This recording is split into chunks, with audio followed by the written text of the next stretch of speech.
Bismillahirrahmanirrahim. Assalamualaikum warahmatullahi wabarakatuh. Alhamdulillah. Alhamdulillahilladzi farada ala ibadihi siyam Ramadan wa ja'alaha mutahhiratan lidzunubi wal atham. Asyhadu an la ilaha illallah wahdahu rabbi la syarika lah wa asyhadu anna Muhammadan abduhu wa rasuluhu alladzi la nabiyya ba'dah, amma ba'du. Ma'asyiral muslimat rahimakumullah. Alhamdulillah, di waktu duha ini kita bisa kumpul kembali untuk bertalabul ilmi, dan kita akan lanjutkan kajian kita masih membahas kitab Al-Jami' pada hadis yang ke-7 dari hadis Abi Hurairah radhiyallahu anhu. Kita baca hadisnya baru kita terangkan.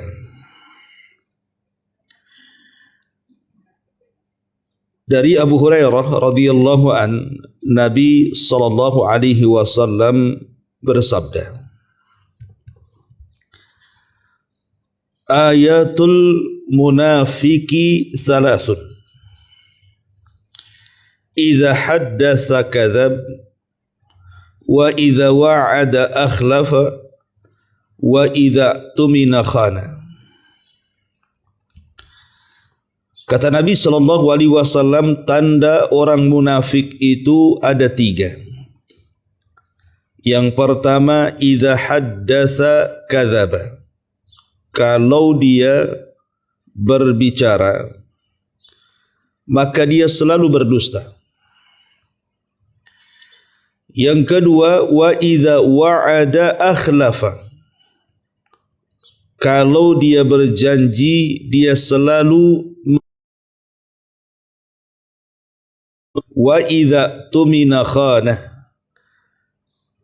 apabila dia diamanahi sebuah amanah, khana, dia pun berkhianat. Inilah di antara tanda-tanda orang itu terkena penyakit nifak. Karena dalam riwayat yang lain, Nabi SAW mengatakan, arba'un man kunna fihi kana munafiqan khalisan, wa man kana fihi khaslatun minhunna kanat fihi khas. Kata Rasul, ada 4 perangai yang barang siapa keempatnya terdapat pada dirinya, dia menjadi munafik yang sejati. Sedangkan barang siapa yang salah satunya ada padanya, maka dia telah mendapatkan atau mempunyai perangai sampai dia meninggalkannya. Kemudian Rasul mengatakan, idza haddatsa kadzab, wa idza ahada ghadar, wa idza wa'ada akhlaf, wa idza khasama fajar. Kalau dia berkata-kata selalu dusta, kalau dia mengadakan perjanjian selalu khianat, kalau dia berjanji selalu diingkari, dan kalau dia bersengketa dia pun berbuat fajir, kejahatan. Ma'asyiral muslimat yang dimuliakan Allah Subhanahu wa taala. Sebelum saya jelaskan hadis ini, saya akan memberikan muqaddimah dulu. Islam ini adalah agama yang dibangun di atas akhlak. Dari situ Nabi SAW diutus oleh Allah Subhanahu wa taala. Innama bu'ithtu li utammima makarimal akhlak. Kata Rasul, aku diutus untuk menyempurnakan akhlak manusia. Dan akhlak di tengah-tengah manusia itu globalnya dua. Ada akhlak yang disebut dengan akhlak madhmumah. Dan ada akhlak yang disebut dengan akhlak mamduha. Jadi ada akhlak yang tercela, ada akhlak yang terpuji. Adapun akhlak-akhlak yang tercela ma'ruf, seperti sombong, takabur, ujub, hasad dan yang semacamnya. Adapun akhlak-akhlak yang terpuji seperti rendah diri, tidak sombong, dermawan, murah senyum dan begitu seterusnya. Makanya sebagian para ulama mengatakan bahwa kalau orang itu ingin mempunyai akhlak yang baik atau disebut umumnya akhlakul karimah, maka hendaklah dia melakukan dua perkara. Pertama at-tahalli, yang kedua at-takhalli, yang kedua at-tahalli, dan nanti berujung kepada at-tajalli. Adapun at-takhalli artinya mengosongkan hati kita ini dari berbagai macam akhlak-akhlak yang tercela. Kita jauhi sifat sombong, kita jauhi sifat hasad, kita buang sifat ujub, kita buang sifat iri, dengki dan yang semacamnya. Itu namanya takhalli, berusaha membuang akhlak-akhlak yang tidak terpuji. Baru kemudian setelah hilang akhlak-akhlak yang tidak terpuji itu, baru naik kepada yang kedua yang disebut dengan tahalli. Tahalli itu menghiasi. Jadi seperti hati sudah kosong dari akhlak tadi, maka kita hiasi hati itu dengan sifat-sifat yang terpuji. Baru nanti hasilnya adalah at-tajalli. Orang itu mampu mengagungkan Allah Subhanahu wa taala. Lah di antara akhlak-akhlak yang harus dibuang dari dada kita itu adalah akhlak-akhlak nifak. Akhlak-akhlak yang tidak terpuji, yang merupakan akhlak-akhlaknya orang munafik. Dalam hadis ini disebutkan 3. Pertama, kata Nabi SAW, idza haddatsa kadzab, dan yang kedua, idza wa'ada akhlaf, dan yang ketiga, idza tumina khana. Kalau bicara selalu dusta, kalau diamanahi selalu berkhianat, kalau dia berjanji selalu mengingkari janjinya. Inilah akhlak yang tidak terpuji. Dan semuanya bermuara kepada lisan. Jadi 3 akhlak yang tidak terpuji dari akhlak nifak ini, Bu, itu muaranya ada di lisan. Baik orang yang bicara dia dusta, namanya bicara pekerjaan lisan. Ataupun wa idza wa'ada akhlaf, kalau dia berjanji, dia selalu tidak menepati janjinya. Orang berjanji dengan lisan. Besok, lusa, kapan, besok, lusa, kan itu kan pakai lisan. Ya. Wa idza tumina khan, ataupun jikalau diamanahi dia berkhianat. Lah kemarin kan aku sudah titip, Anda tidak titip. Titip enggak titip. Nah, itu kan berkhianat. Jadi muaranya itu pada lisan. Padahal kita tahu bahwa lisan ini nikmat Allah Subhanahu wa taala terbesar yang Allah anugerahkan kepada kita, Bu. Tidak ada nikmat yang lebih besar yang Allah Subhanahu wa taala anugerahkan kepada kita ini melebihi nikmat lisan.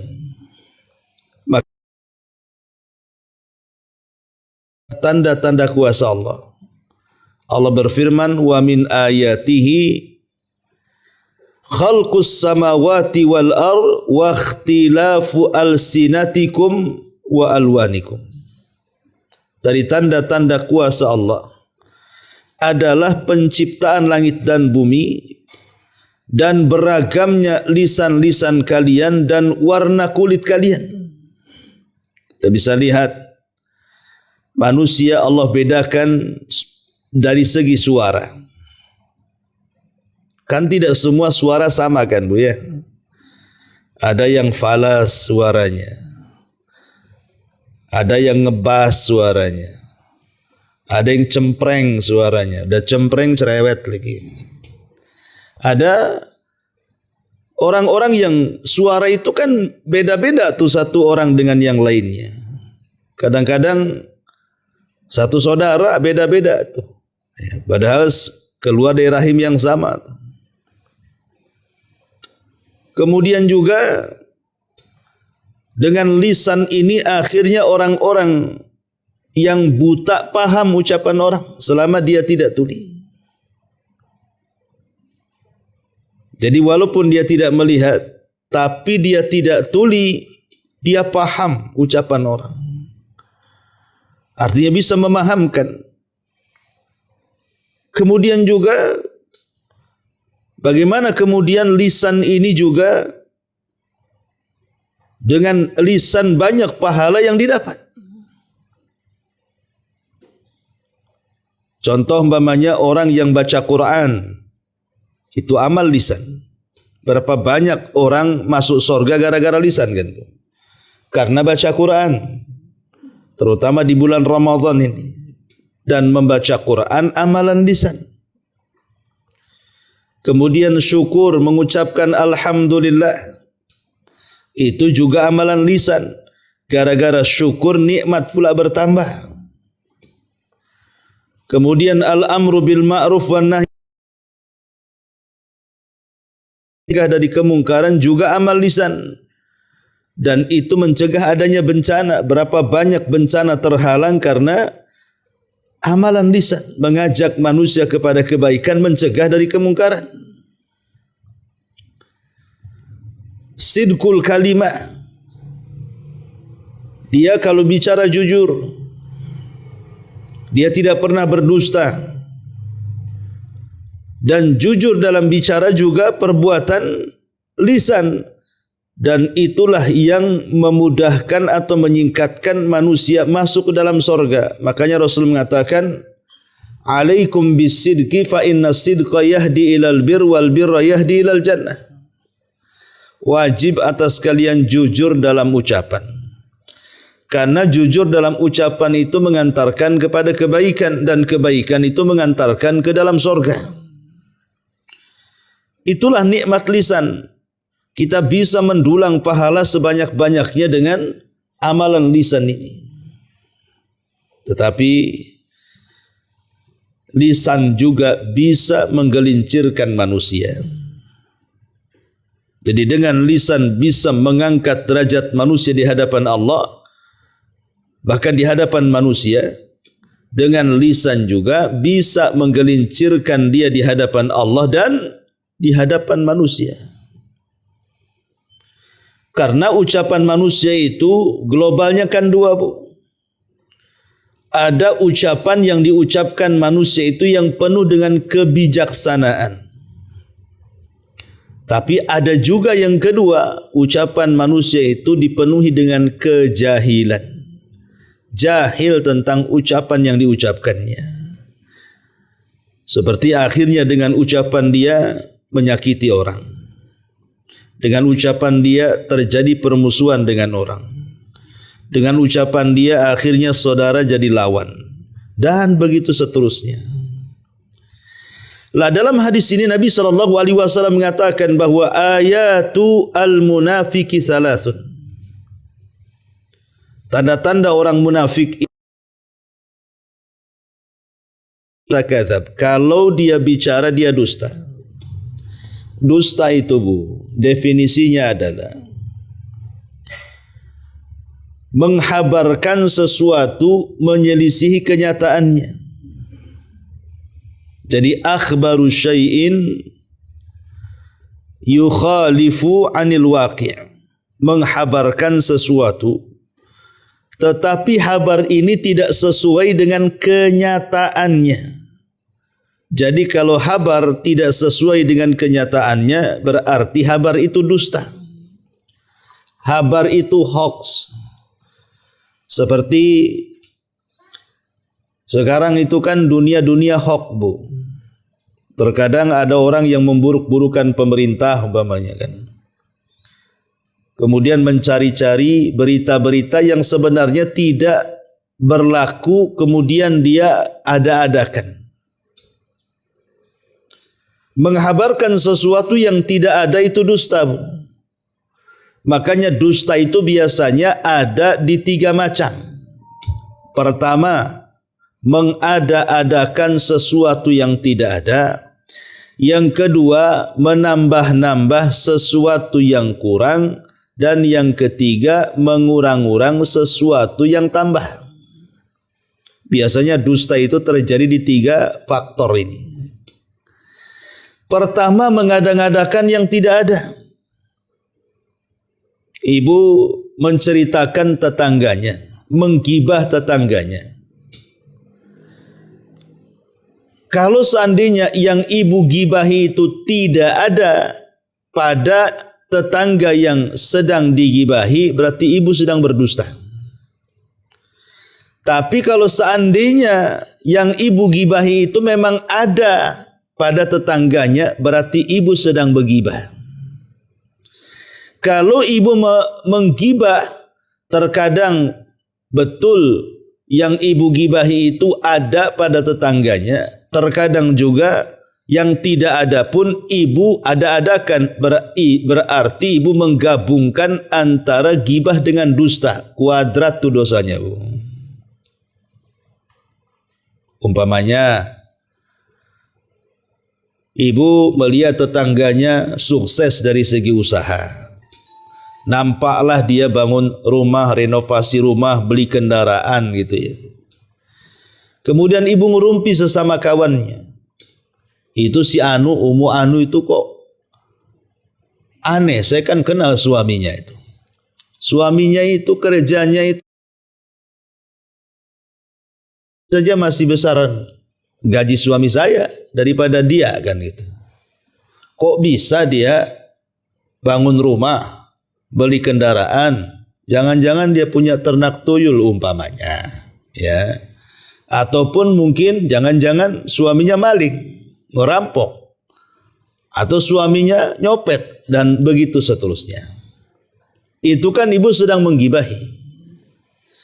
Kalau seandainya rupanya tidak demikian, boleh jadi mungkin suaminya dapat warisan jual lahan di desa, atau mungkin istrinya begitu dapat warisan jual kapling di desanya kan itu. Sementara kita tidak tahu. Kemudian kita menggibah dia, berarti kita sedang mengada-adakan yang tidak ada. Itu namanya dusta, Bu. Tapi kalau memang kita membicarakan yang ada, itu namanya gibah. Kalau dalam satu waktu ibu membicarakan yang tidak ada atau ibu membicarakan yang ada, berarti menggabungkan antara dusta dan gibah. Naudzubillah. Ini faktor pertama, Bu. Dikatakan dusta itu mengada-ada yang tidak ada. Yang kedua, faktor dusta itu menambah berita yang sedikit jadi banyak. Beritanya itu sebenarnya cuman 10 meter, ibu tambah 1 kilo. Ya. Beritanya cuman 1 kilo, ibu tambah 1 mil. kalimatnya cuma 1000, ibu tambah 2000 kalimat gitu ya. Jadi dusta itu menambah-nambah kabar, menambah-nambah cerita. Ceritanya sedikit, ibu tambah. Seperti itu. Ini nambah-nambah cerita. Dan itu yang paling banyak. Yang paling banyak di masyarakat itu suka nambah-nambah cerita. Oh si anu begini, begono gitu. Padahal sebenarnya nggak begini, nggak begono kan gitu ya. Cuman ibu yang nambah. Kenapa ditambah? Biar lezat Ustaz. Namanya makanan itu kalau nggak ada lalapan nggak lezat katanya. Pesannya, beritanya cuma tahu tempe, kok ada lalapan di atasnya, itulah pelezatnya. Ya. Jadi terkadang kemudian orang itu suka nambah-nambah, menambah-nambah berita ini, inilah namanya dusta. Ini yang kedua. Yang ketiga, mengurang-urang. Beritanya panjang, ibu korupsi, jadi pendek. Ya. Mungkin ada sesuatu kepentingan.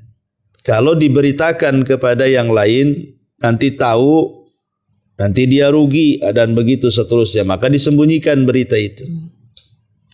Lah inilah 3 faktor yang banyak di masyarakat kenapa sampai muncul ucapan-ucapan dusta. Pertama, mengada-adakan yang tidak ada. Yang kedua, menambah yang sedikit. Yang ketiga, menyedikitkan yang banyak. Tiga-tiganya tercela. Kenapa demikian? Karena dampak orang dusta ini bahaya. Pertama, dampak orang dusta itu biasanya membahayakan bagi pendustanya sendiri. Bisa membahayakan bagi si pendusta itu sendiri. Analoginya begini, Bu. Kalau seandainya kan di masyarakat sekarang ini kan lagi musim-musim orang suka ngeprank tuh, Bu. Umpamanya ada seseorang yang ngeprank tetangganya atau orang kampungnya. Dia sedang menggembala kambing. Dia teriak, ada serigala umpamanya. Otomatis kan satu kampung akan keluar. Karena bisa saja kemudian serigala itu bisa memakan kambing orang kampung itu. Ketika orang kampung keluar, tak ada pula serigala itu. Kemudian diprank lagi sama pengembala ini, ada serigala, semua orang keluar. Yang namanya diprank sekali percaya, 2 kali masih ditolerir, 3 kali biasanya gak akan percaya tuh. Kalaupun seandainya kenyataannya seperti itu, betul-betul umpamanya dia mengatakan ada serigala, memang ada serigala, tapi kalau dia sudah berbohong 2 kali, maka masyarakat pun tidak akan dengar dia. Dan itu membahayakan. Akhirnya apa? Serigalanya bisa menerkam dia atau menerkam kambing-kambingnya. Dan manusia tidak akan menolongnya. Jadi kan membahayakan diri sendiri itu. Orang berdusta itu membahayakan diri sendiri. Makanya orang berdusta ini biasanya was-wasnya itu tingkat tinggi, Bu. Aduh, gimana ya kalau dia tahu ya? Gimana kalau dia tahu saya sedang dusta? Itu suka was-was tuh. Ya. Jadi was-wasnya tinggi. Akhirnya apa? Tidak bahagia, tidak tenang. Dan kalau seandainya ketahuan dia berdusta, bisa saja kemudian dia dimarahi, bisa saja kemudian dia dipukuli, bisa saja kemudian dia diputus silaturahim, dan begitu seterusnya. Membahayakan diri sendiri dusta itu. Karena seorang mukmin itu tidak mungkin berdusta. Yang kedua, bukan hanya membahayakan diri sendiri, tapi membahayakan orang lain juga. Dusta itu bisa membahayakan orang lain. Berapa banyak orang-orang yang dirugikan gara-gara dusta. Pedagang merugikan pelanggan karena dusta. Diganjalnya timbangan, dipotongnya meteran, diganjalnya takaran, kan merugikan orang lain itu. Yang harusnya dapat 1 kilo dapat 8 on. Jadi dusta itu bisa merugikan orang lain. Kemudian yang ketiga, bisa mencelakakan, bukan hanya merugikan, tetapi juga bisa menimbulkan permusuhan. Gara-gara dusta, suami istri bertengkar, tetangga musuhan, kawan jadi lawan. Contoh umpamanya dalam tingkat keluarga sajalah ya. Suami selalu ngasih uang belanja bulanan sama ibu. Anggap saja ibu 1 bulannya diberikan suami 10 juta. Oh, senang kali ya. Anggap seperti itu. Tetapi sama ibu ditilap tuh 10 juta tuh. Suami kaget. Uang segitu banyak, kenapa kalau makan lauknya hanya tempe, tahu, kangkung? Ya, padahal 10 juta bu. Dalam sebulan itu tak nampak tuh daging sapi, daging kambing, daging ayam, telurnya pun hilang. Karena ibu kemudian menyembunyikan tuh. Otomatis kan ibu berdusta sama suami. Akhirnya karena ibu berdusta, suami pun terkadang bisa berdusta tuh. Kalau begini, saya pun sembunyikanlah uang saya. Akhirnya dia kasih sedikit sama ibu. Nanti ibu protes. Kenapa biasa per bulannya 10 juta kok sekarang tinggal 500 ribu? Tak ada proyek. Mamanya kan. Kerjaan lagi sepi. Terancam di PHK. Macam-macam tuh ceritanya tuh. Karena begitu bu, kalau mulai diawali dari dusta, maka gayung bersambut. Ketika istri berdusta, suami akan berdusta. Ketika suami berdusta, istri pun akan berdusta. Akhirnya kalau sudah dusta mendustakan, maka dari sinilah gerbang keretakan rumah tangga. Ya, jadi kalau sudah dusta-dustaan ini, maka akan meretakkan rumah tangga. Begitu juga dusta kepada tetangga bisa saja kemudian menjadi permusuhan. Bahkan dengan kerabat saja yang tadinya orang dekat jadi jauh. Karena memang dusta itu menanamkan permusuhan.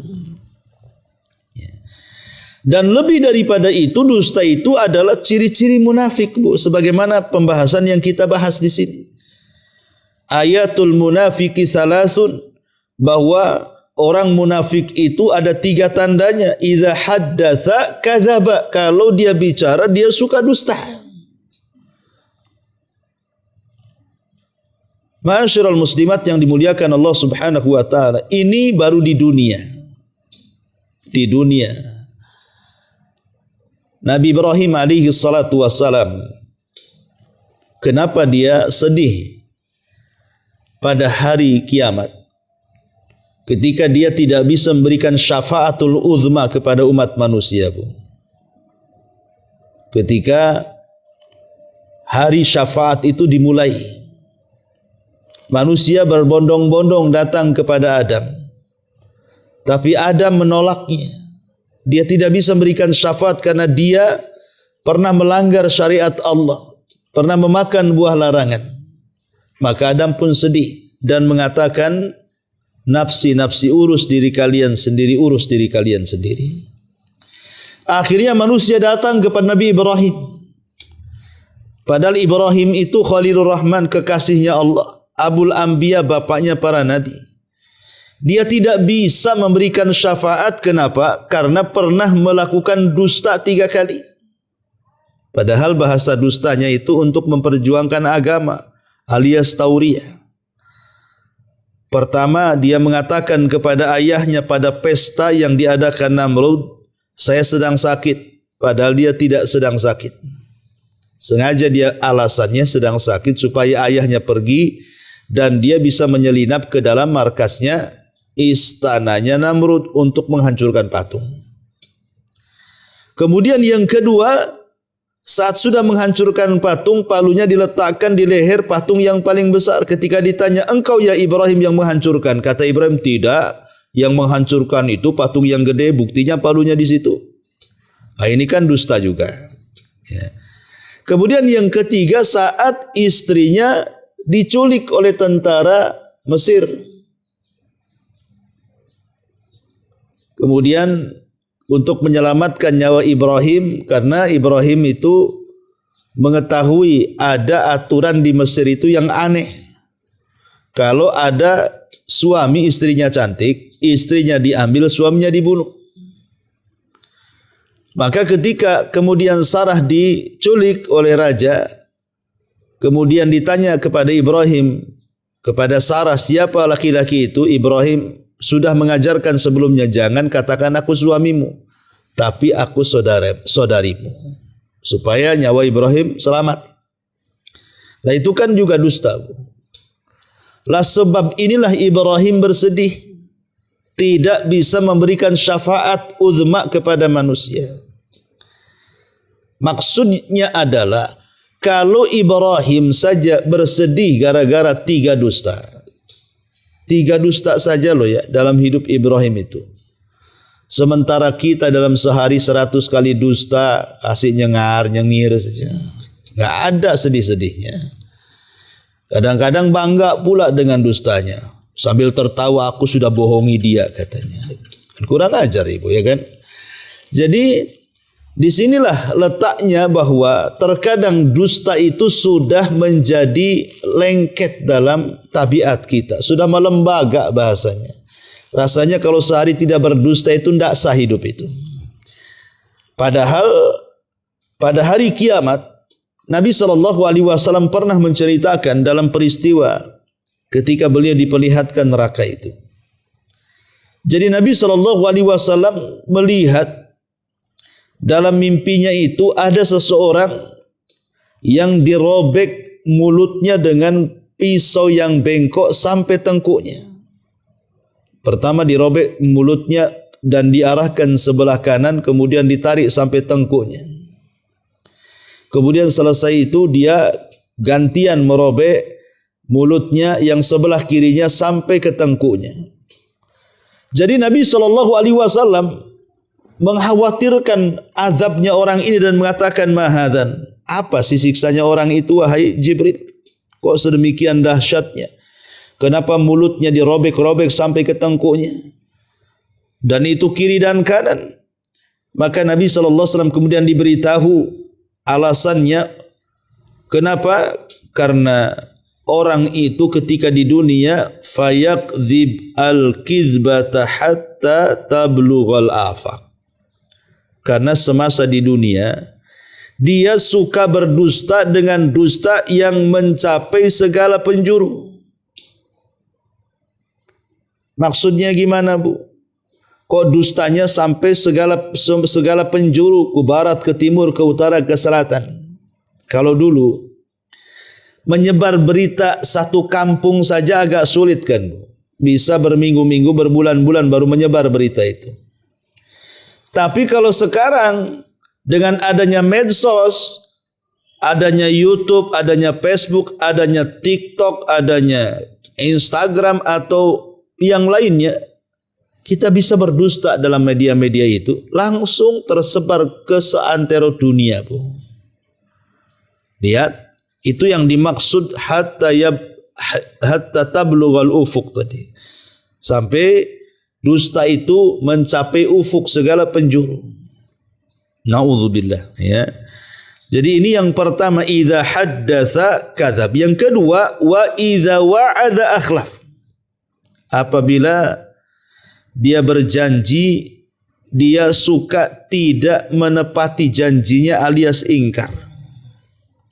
Makanya bu, yang namanya hidup itu jangan suka mastiin sesuatu. Besok bisa datang, bisa, nggak boleh bu. Ya main bisa aja kan gitu ya. Datang, nggak boleh. Memastikan itu tak boleh bu. Gimana besok? Tenang. Ya. Jadi ada orang modelnya gitu, dikit-dikit besok, tenang, iya, jangan khawatir dan begitu seterusnya. Jangan suka mastikan bu. Karena betapa banyak orang yang suka mastikan sesuatu rupanya tidak pasti. Contoh mamanya orang sudah yakin besok akan datang, setelah datang besok tak jadi datang. Ya. Ada orang sedikit-sedikit siap-siap rupanya tak siap. Tenang-tenang rupanya tak tenang, gitu ya. Jadi jangan suka masti-mastiin. Jangan kelasnya kita, Bu, kelasnya Nabi SAW. Satu hari para pembesar Quraisy itu datang kepada Nabi dan mengatakan, wahai Muhammad, kami punya 3 soalan. Kalau kau bisa jawab berarti kau seorang Nabi. Tapi kalau engkau tidak bisa menjawab berarti nabimu itu nabi abal-abal, nabi palsu, tidak jelas. Kata Rasul, apa pertanyaannya? Pertama katanya, apa itu ruh? Yang kedua, kenapa anak mirip dengan orang tuanya? Yang ketiga, makanan yang pertama dimakan penduduk surga itu apa? Dalam riwayat, orang ini bertanya, pertama soal seorang laki-laki yang keliling dunia selama 500 tahun dalam rangka berdakwah dan dia seorang raja. Yang kedua, anak-anak muda yang terjerembab dalam sebuah gua, macam mana nasibnya? Maksudnya Ashabul Kahfi. Kemudian yang ketiga, apa itu ruh? Jadi Nabi SAW saking senangnya karena mereka kalau dapat jawaban akan beriman, Rasul main mengatakan besok. Jadi Rasul mengatakan besok. Seolah-olah dah pasti besok jawabannya. Harusnya Nabi mengucapkan insya Allah. Makanya kenapa Allah mengatakan wala taqulanna li syai'in inni fa'ilun dzalika ghada illa an yasha Allah. Janganlah kalian mengucapkan sesuatu bahwa aku akan melakukan sesuatu besok kecuali dia mengucapkan kalimat insya Allah, karena semua terjadi itu karena kehendak Allah. Maka jangan suka masti-mastiin. Masti-mastiin inilah kemudian akhirnya banyak orang yang melanggar janji. Jadi ibu, jangan tidak mengucapkan insya Allah. Makanya Rasul ketika tidak mengucapkan insya Allah, ketika besok datang, Jibril tak turun ngasih jawaban. Ya, disangkanya Jibril turun, rupanya tak turun. Hari kedua tak turun, 1 minggu tak turun. Sesak dada Nabi. Sampai akhirnya Allah Subhanahu wa taala menegur dengan ayat itu. Janganlah kalian mengucapkan sesuatu, aku akan melakukan sesuatu besok kecuali dia mengucapkan insya Allah. Karena kita ini tidak bisa memastikan sesuatu yang belum pasti. Makanya untuk menghindari supaya kita tidak mudah mengingkari janji, jangan suka memasti-mastikan. Katakan insya Allah. Ya. Ini yang kedua. Yang ketiga, wa idza tumina khan. Apabila diamanahi dia berkhianat. Dan itu yang paling banyak, dikasih amanah jabatan, dia berkhianat dengan cara tidak menjaga jabatannya. Akhirnya terseret dalam kubangan korupsi dan yang semacamnya. Ya. Diberikan amanah harta, tidak dijalankan sesuai dengan yang dikehendaki Allah. Malah dia berhura-hura dengan hartanya dan bermaksiat kepada Allah. Diberikan amanah anak, bukannya dididik dengan baik, akhirnya anak pun jadi nakal, bahkan durhaka kepada orang tuanya. Diberikan amanah pasangan juga sama. Jadi semua yang ada pada diri termasuk badan kita itu amanah, Bu. Mata itu amanah, telinga amanah, lisan amanah, tangan kaki amanah, semua yang ada di badan kita amanah Allah. Maka amanah ini jangan sampai kemudian dikhianati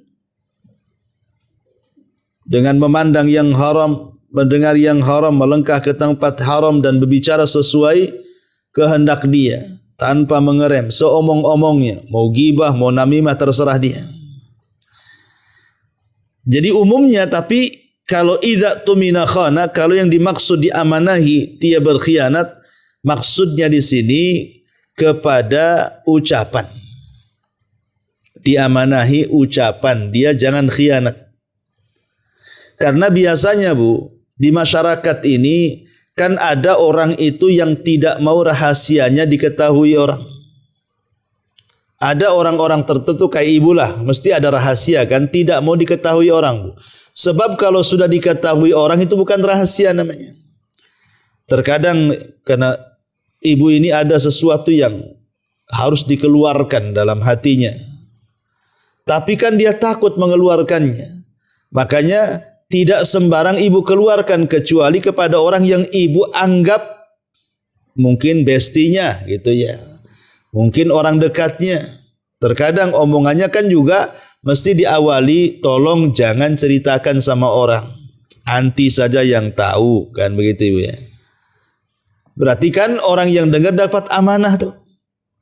Tapi kenyataannya si anti ini kadang-kadang kemudian cerita kepada orang kan, bahasanya sama. Ini ada kabar dari Umi Fulan, tolong anti saja yang tahu. Nanti orang kedua nih ketemu lagi orang ketiga sama bahasanya. Afwan anti aja yang tahu. Kan itu baik. Akhirnya satu pengajian semua tahu tuh. Gara-gara kalimat anti aja yang tahu. Anti aja yang tahu, saja yang tahu. Satu pengajian tahu Bu, bahkan merempet ke pengajian Konaha tuh sebelah tuh. Ya. Kadang-kadang kemana-mana tuh. Lah ini khana namanya, berkhianat. Idza tumina khan namanya. Apabila diberikan amanah dengar, dia tidak menjaga amanah, justru dia berkhianat. Lah ini tanda-tanda munafik. Ya. Tanda-tanda munafik adalah ketika diberikan amanah berita, dia tidak amanah dalam memegang berita itu. Inilah diantara ayatul munafik salasun, tanda orang munafik itu ada 3, maka jauhi. Ini semua berkaitan dengan dosa lisan. Ingat bahwa sorga itu paling mudah diraih dengan lisan kalau kita bisa menjaganya. Sebagaimana neraka juga paling mudah seseorang itu terjerumus kalau kita tidak bisa menjaga lisan. Maka seorang muslim, kata Nabi SAW, al-muslimu man salimal muslimuna min lisanihi wa yadi. Seorang muslim itu harus muslim lainnya selamat dari lisan kita dan dari tangan kita. Wallahu a'lam. Ini diantara hadis ke-7 dari bab ini. Taib, sampai di sini. Kalau ada yang mau bertanya silakan.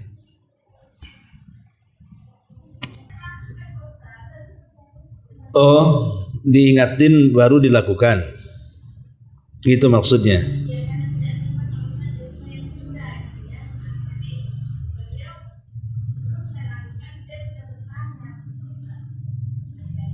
Mungkin bukan bertanya, ngingetin Bu.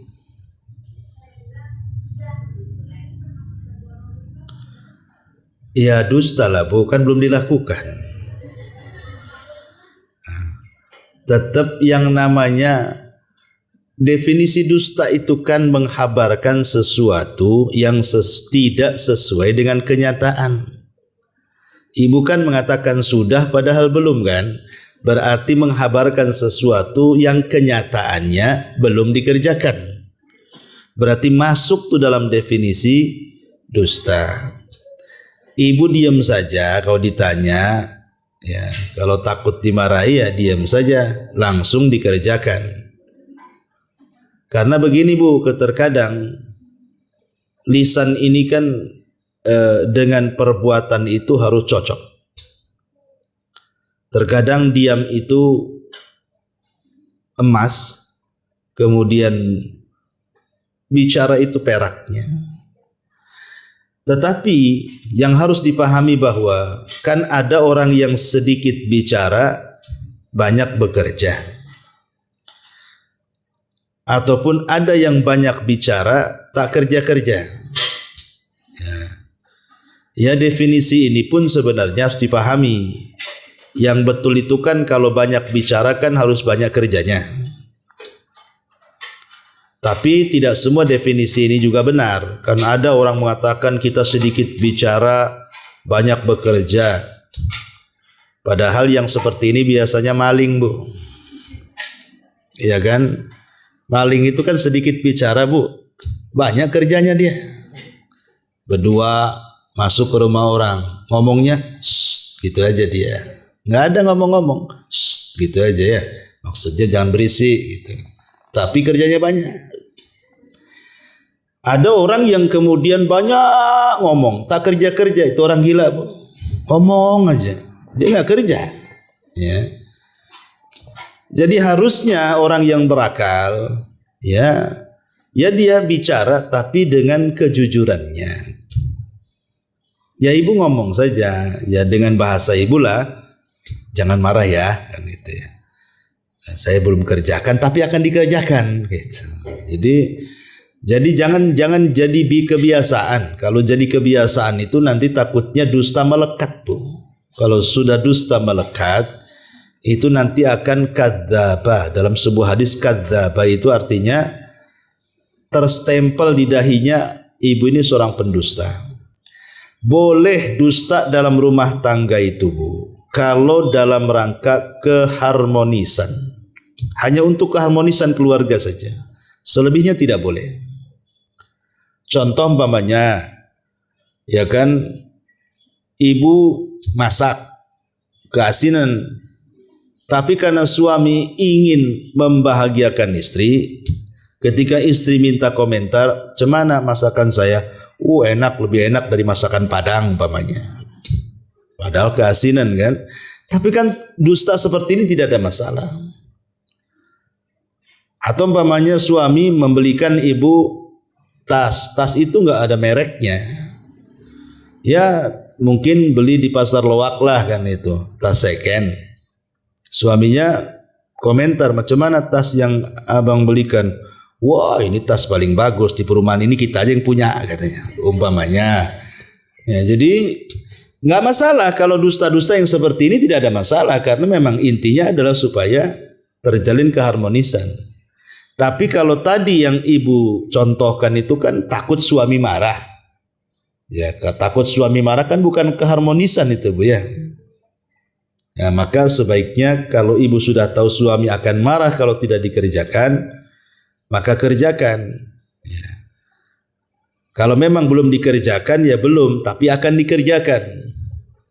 Nah, supaya jangan terbiasa mengucapkan dusta-dusta sekali, kadang-kadang masih ditelolir kan, Bu, masih oke lah 2 kali 3 kali, lama-lama suami ngomong, "Alah, paling belum kau kerjakan itu," gitu, paling ketahuan nanti itu. Nah, jadi ini yang harus dipahami tentang kalimat dusta. Karena seorang mukmin itu kalau bakhil mungkin, Bu, kalau penakut boleh jadi. Jadi seorang mukmin boleh jadi dia penakut, takut jihad, atau boleh jadi seorang mukmin itu pelit, dia tidak mau sedekah. Tapi seorang mukmin pendusta itu pantang. Seorang mukmin pendusta itu pantang sekali. Wallahu a'lam.